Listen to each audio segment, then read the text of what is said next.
Permainan tradisional di Kalimantan Selatan mulai gencar diperkenalkan hingga diperlombakan, salah satunya permainan balogo.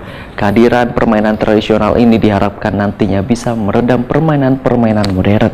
Nang wayah ini mulai mewabah di kalangan masyarakat. Permainan tradisional di Kalimantan Selatan mulai gencar diperkenalkan hingga diperlombakan, salah satunya permainan balogo. Kehadiran permainan tradisional diharapkan bisa meredam permainan-permainan modern nang wahini mulai mewabah di kalangan masyarakat.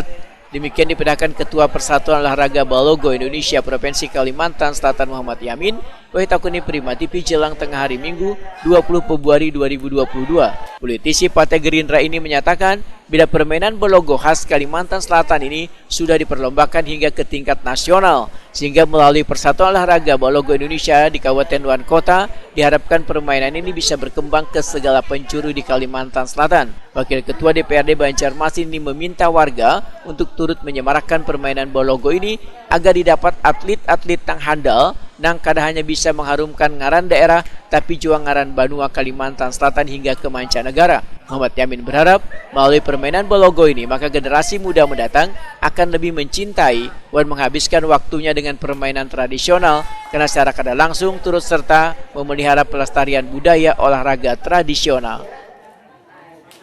Seperti itu, dengan adanya kegiatan olahraga tradisional ini khususnya balogo ini bisa menjadi suatu peralihan lah daripada kebiasaan anak-anak kita menggunakan gadget lah ya. Jadi harapannya hal seperti itu juga ini menjadi suatu harapan kita ke depan, menjadi satu mata pelajaran di SD nanti ya, jadi harapan kita ya.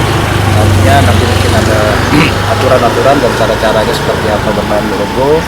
Nah itu juga mungkin nanti disosialisasikan terus ke anak-anak sekolah SD dan mungkin jadi panjaskes ya panjaskes untuk mata olahraga ya di Kalimantan Selatan, itu harapan kita sih.